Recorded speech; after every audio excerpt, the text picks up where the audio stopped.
All right, everyone. Today we're starting a brand new and exciting book, and it's called Upside Down Magic, Dragon Overnight. Has anyone ever heard of the Upside Down Magic series? Okay, well, even if you haven't, get ready for some fun. This series is all about kids who have magic, but their magic doesn't always work the way it's supposed to. It's often a little upside down. Let's take a good look at the cover and figure out what you see. So take a look at this cover. Okay, I see the title. I see a couple of different characters that we'll be talking about. Um, I see animals. They're both animals. And we know what the word overnight means. So that might tell us what might happen with this dragon. And based on the title, this cover art, we could maybe predict it's going to be a little bit of an adventure. Okay. So what comes to your mind when you think of the word magic? Any different words you think we'll find in here? We'll probably see words like spells, potions, wands. Maybe we'll see some words that describe magic, like, let's see, enchanted, mysterious, spells. Let's see. I see something about flying. That's cool. Um, I see animals. They're both animals. And we know what the word overnight means. So that might tell us what might happen with this dragon. And based on the title, this cover art, we could maybe predict it's going to be a little bit of an adventure. Okay. So what comes to your mind when you think of the word magic? Any different words you think we'll find in here? We'll probably see words like spells, potions, wands. Maybe we'll see some words that describe magic, like, let's see, enchanted, mysterious, spells. Let's see. I see something about flying. That's cool. Um, let's figure it out. So, what do you think? It says Nori Horace can turn herself into a kitten, but sometimes she adds in a bit of dragon and, well, accidentally turns into a dritten. Hmm. I also saw that this was dedicated to anyone who's ever wanted to be a dritten. Oh, wait, there you go. Or a skunkerfant. Okay. So there's going to be a lot of magical creatures in here. That's for sure. Let's figure it out. So what do you think? It says Nori Horace can turn herself into a kitten, but sometimes she adds in a bit of dragon and, well, accidentally turns into a dritten.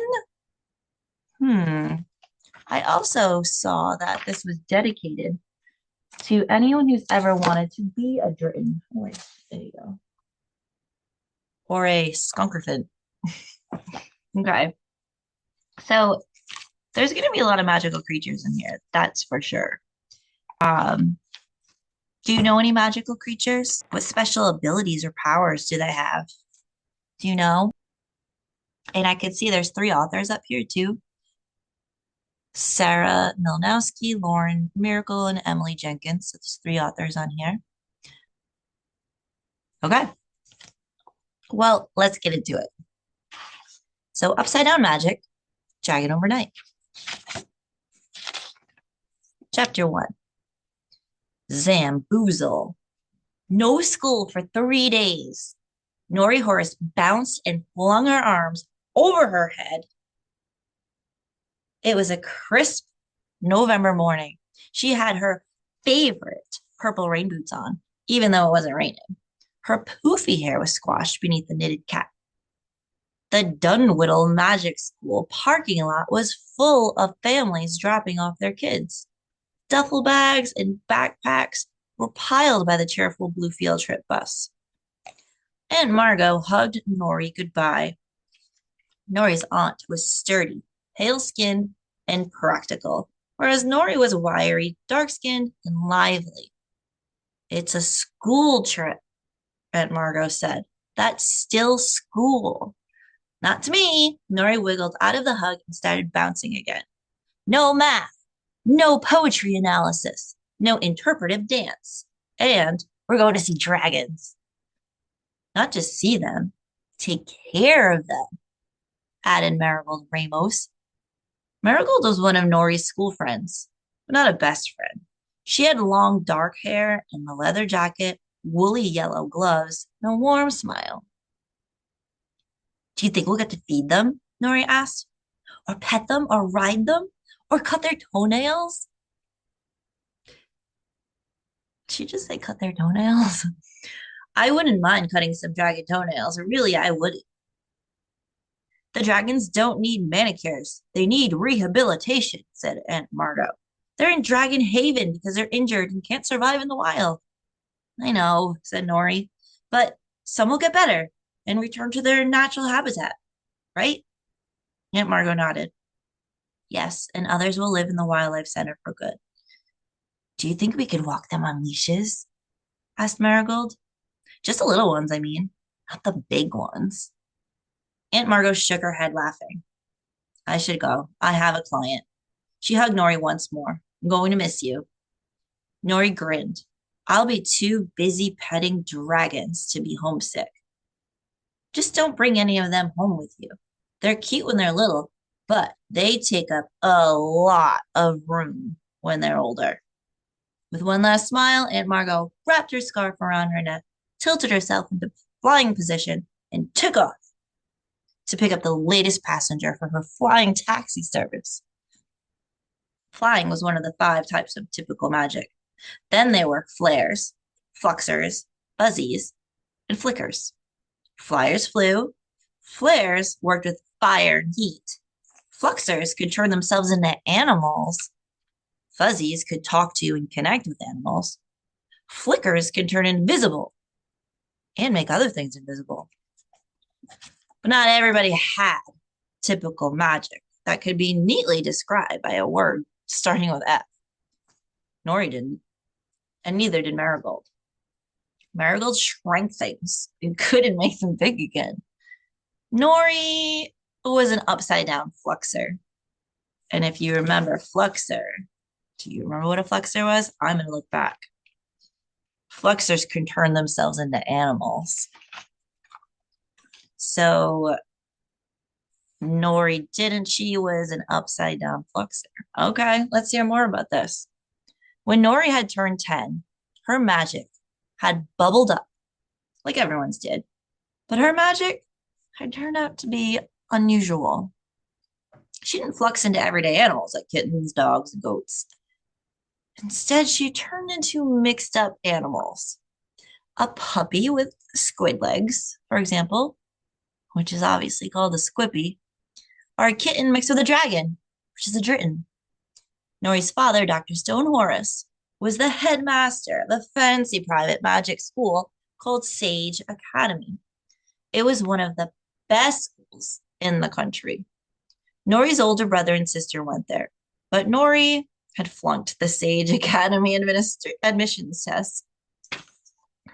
Father had been very, very disappointed in her.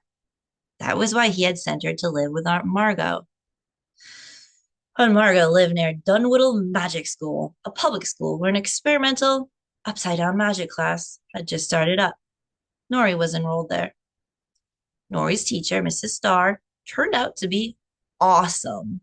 And there were only 7 other 5th grade kids in the upside-down magic class. So everybody got a lot of individual attention. In the parking lot, Elliot Cohen and Pepper Pan came over to Nori and Marigold. Elliot was Nori's best friend. He was an upside-down flare. He froze things instead of heating them. Pepper was Nori's other best friend. Pepper was tiny, especially in her enormous puffy coat.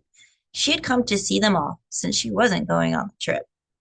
The Dragon Haven people thought her magic posed too much of a risk.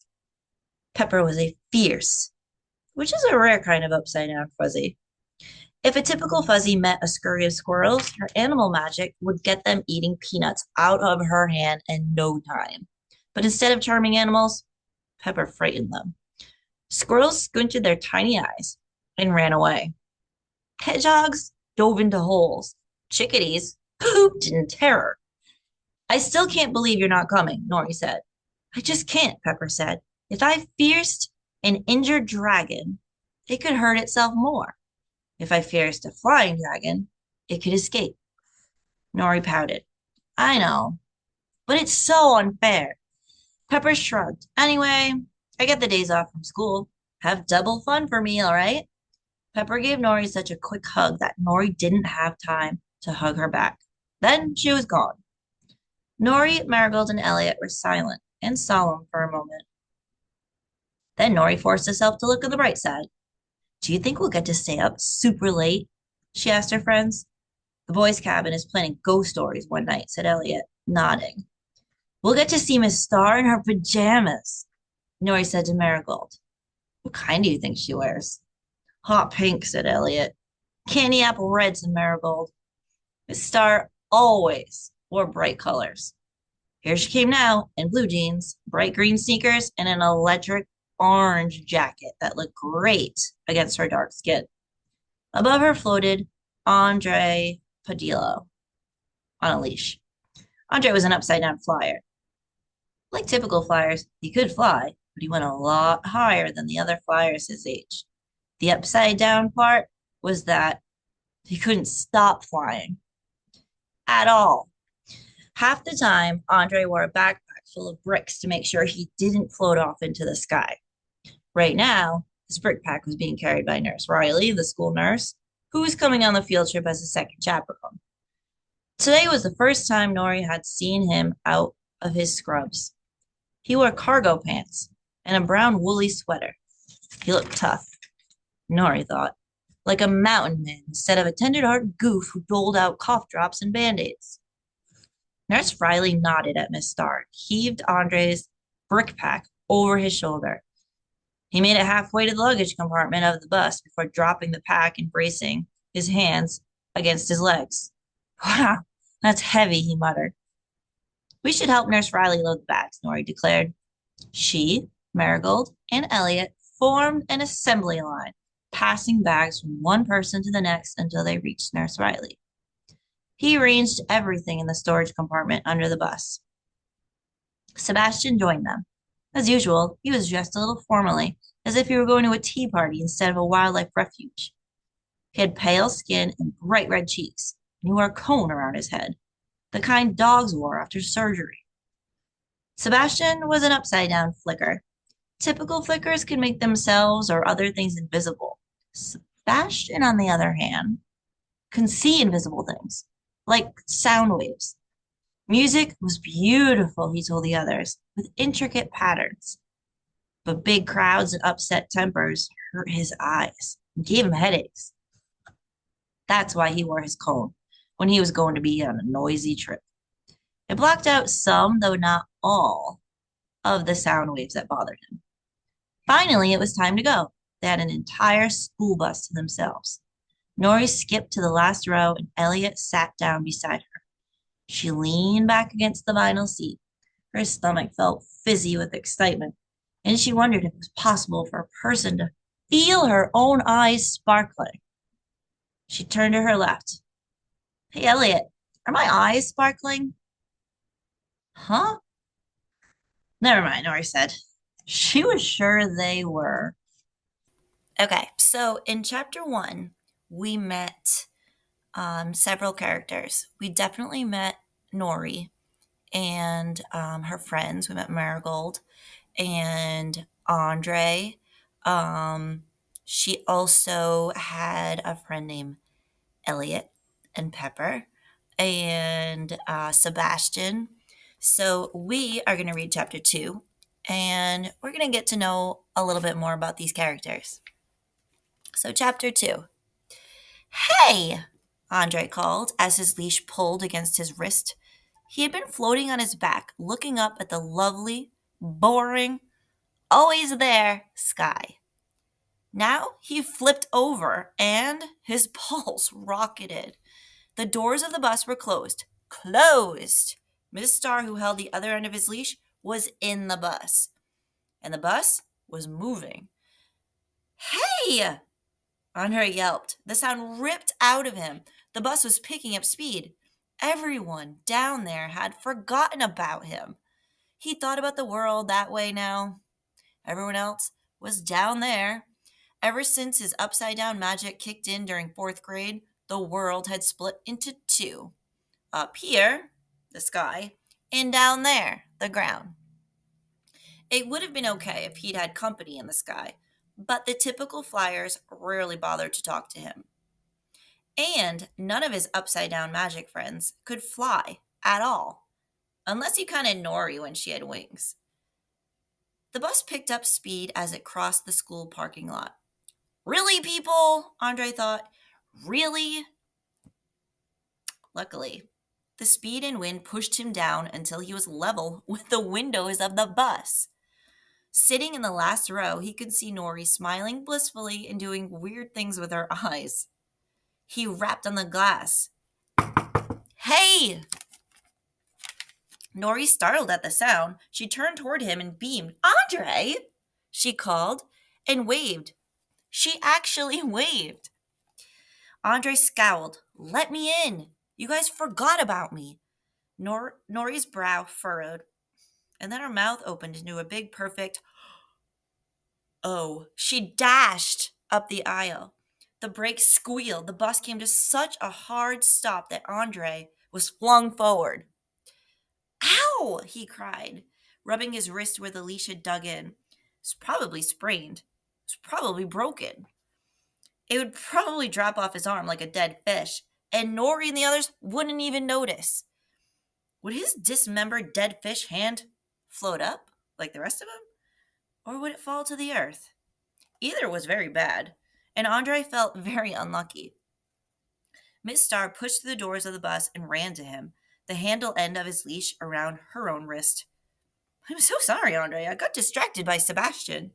And, I guess I'm a little nervous. It's my first field trip and my first year teaching, A million things are running through my brain. Anyway, I'm truly sorry. I can't apologize enough. She tugged him onto the bus. Andre rolled his eyes. It's fine. I'm used to it. Miss Starr released the leash now that they were inside. Well, I'm glad you're okay. Get your brake pack on and find a seat, she instructed. Don't forget to buckle up. The bus lurched forward. Andre flew immediately to the top of the bus and bumped his head and his back on its roof. He looked for his brake pack. Where was it? He could ask Miss Starr, but Sebastian was having a crisis. Whimpering and rocking back and forth, the plastic cone circling his head rocked back and forth with him. Too zippy, Sebastian moaned. Too much noise. Miss Starr patted his back. Nurse Riley suggested he close his eyes. You don't understand, Sebastian complained.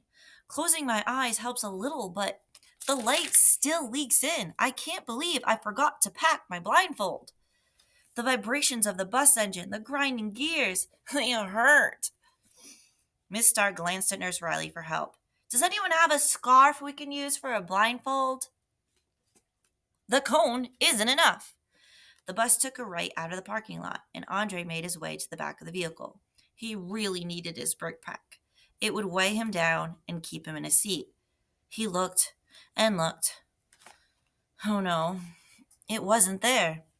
The bus made a turn and Andre bounced painfully across the ceiling. Can someone help? He called. Willett Ingberg jumped from her seat and leapt for the leash. Got you! The bus bumped over a pothole, the leash ripped from Willa's hand, and Andre flew back to the roof. Lost you, Willa said. Tears welled in her eyes. Then large, round raindrops. Drip, drip dropped over Willa and her seatmate Marigold. Willa was an upside down flare. Instead of fire magic, she had water magic. She could make it rain, but only indoors. And when she got upset, she often rained by accident. Marigold quickly covered her hearing aid so it wouldn't get wet. Miss Star, did you bring any umbrellas? Nori asked. Miss Star? But Miss Star was all the way in the front. With who? Sebastian. And couldn't hear over the noise. Hold on, Elliot said. I can help. With a flourish, he fisted his hand and then flung out his fingers. Willa's rain turned to hail. Do you remember what his powers were? So this was Elliot. So Elliot doesn't put things on fire. He can freeze things. So her rain, so Willa makes it rain and he can make it cold. Marigold stood up. I'm changing seats. She walked over to an empty bench where the hail wasn't falling. Nori took her hat off and handed it to Marigold, just in case. Up on the ceiling, Andre was scared. The bus was rattling down the road and the roof was digging into his spine. Still here, he called. Still need help. Bax looked up at him. Bax was an upside-down fluxer. He had very short hair, medium brown skin, and a tendency to wear t-shirts that suggested rock bands, sharks, or sometimes pirates. Instead of fluxing into animals, he fluxed into things, rocks mainly. Once a piano, occasionally a swivel chair. Hey, he said now, I have an idea. I know, Nori cried, bolting up. I'll flux into a coat. A coat? It's Koat. What do you think a coat is a mixture of? A kitten plus a goat. How would that help? Asked Bax. Because goats eat hail. The hail is on the bottom of the bus, Bax pointed out. Andre is stuck on the top. Also, no, they don't, said Elliot. Sure they do. Goats eat everything, said Nori. Also, why add kitten into it? Elliot said. For size, silly, said Nori. Do you really think a goat on a bus would be a good idea? Andre saw Nori do that thing where she scrunched her face and kind of wavered. She did that when she started fluxing. Nori, coat is not a good plan, Bax said. But Nori's eyes bulged, her muscles rippled, and her hair did that creepy thing where it disappeared into her scalp. Soon, she had the body and tail of a black kitten and the legs and head of a small goat. Her tremendous goat horns almost toppled her over. Bah! Coat Nori said. Bah!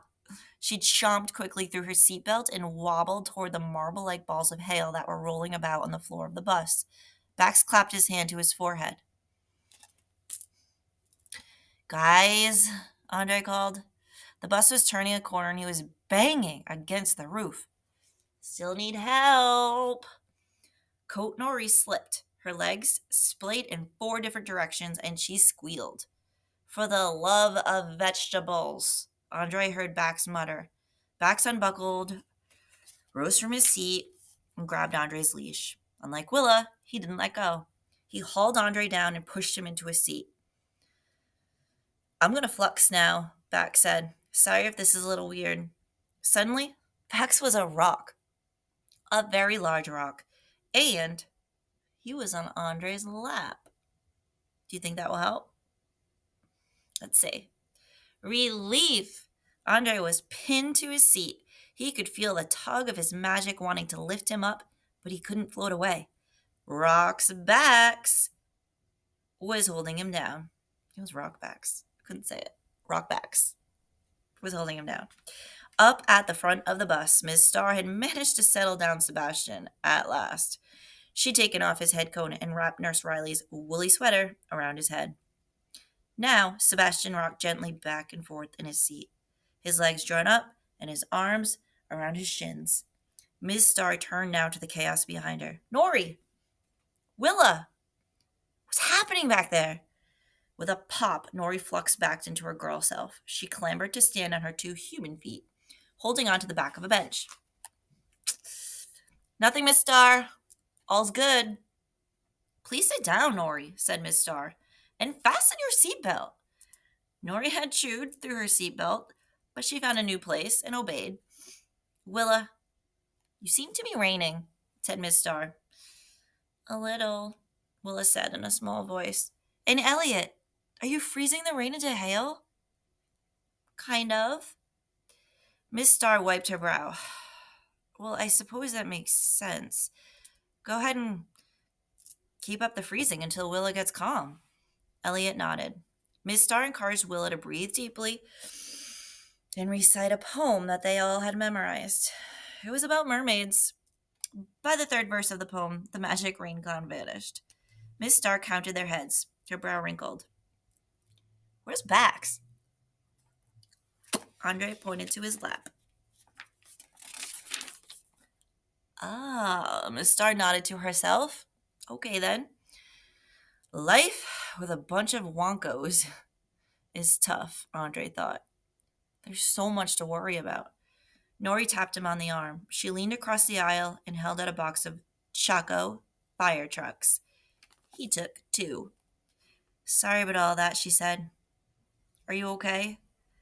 Yeah, sure. Nori passed out chocolate fire trucks to the others.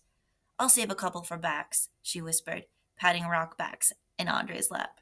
Andre looked out the window and ate his fire trucks, slowly, making them last. Okay.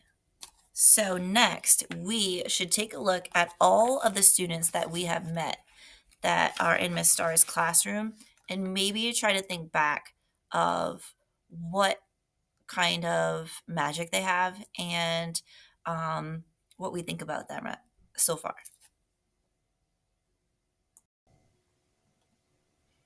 Okay, so if you look at this chart, we have Nori, and Nori flares sometimes turns into different animals, but not always the right one or at the right time. So if you remember, we talked about a Dritten and we talked about a coat, Koat. So remember, she turned herself into a kitten and a goat. So at least it seems she has the ability to pick which ones that she wants to be. So that's kind of cool. She's a little clumsy, but she definitely solved a problem in chapter 2 with the hail. Marigold. Marigold is a flicker. So she actually shrinks things and can't make them bigger again. Um, she's Nori's school friend, but not her best friend. So if you could see when we make our first impressions and we get some notes on these, we have some things in quotes. And quotes aren't always things that people say. Like quotes aren't always dialogue. It is many times, but when we use quotes as evidence, it is just something that we took directly from this book and we didn't make it up ourselves or rephrase anything that we read. So when you see quotes, that means it says that exactly the way it's written in the book. Then we have Andre, and he's the one that was stuck on the top of the bus. He floats uncontrollably. He's a flyer, but he has trouble staying to the ground. So he's a little nervous. Remember, he was like, okay, well, this is life. I have 2 places, the sky and down there. So he's always worried about that, and he definitely has trouble with that power.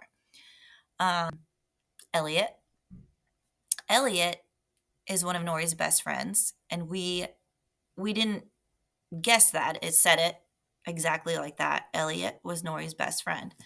Elliot's a flare, but he freezes things instead of heating them.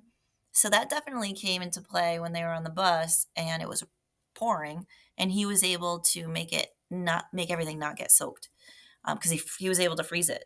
So he doesn't really let his magic bother him, and he's supportive of everyone and tries to figure things out. Pepper's her other best friend, Nori's other best friend, and she's a fierce, but she's supposed to calm animals or talk to them, but she doesn't. She actually scares them away. So she's not even allowed to go on the trip. So Pepper is not there. We met her in the first chapter, but she's probably not. She doesn't have magic that'd be a good idea to be around what we already know from the cover. This is going to be about dragons and from chapter one. So that's not a good idea to send Pepper. Sebastian. We did meet Sebastian. He can see invisible things like sound waves. So I don't know if you've ever been on a school bus, but I bet if you think of that and then top it with a bus full of kids with magic, it could be really loud. So he was having a lot of trouble and gets overwhelmed with sounds. So that was the one that had the dog collar, and he was trying to block it all out, but then he forgot to bring his eye mask. So he was having all sorts of trouble. He was keeping Miss Star very busy in the front of the bus. Then there's Willa. We met Willa in chapter 2, and instead of fire magic, she has water magic. She's the one that made it rain when she got upset because she was like, I got you. And then she's like, I don't have you anymore. And then it made her really upset that she couldn't help Andre. And Bax, Bax, I think, was the final one that we met. I don't know if it was Willa or Bax. No, yeah, definitely Vax. And the good thing about turning into a rock, which I was waiting to see what the good thing was about turning into a rock. And then I figured out in the end that it was a perfect way to put a weight down on Andre. So he was being a good friend by sharing his ability to turn into a heavy rock. And Andre was able to take a seat on the bus again. So these are the characters that we know of. These are the kids. We also know there were some adults. They were kind of minor characters. Miss Star might be considered a major character for right now. We'll see what she does. But these are all the kids. So let's see what happens in chapter 3.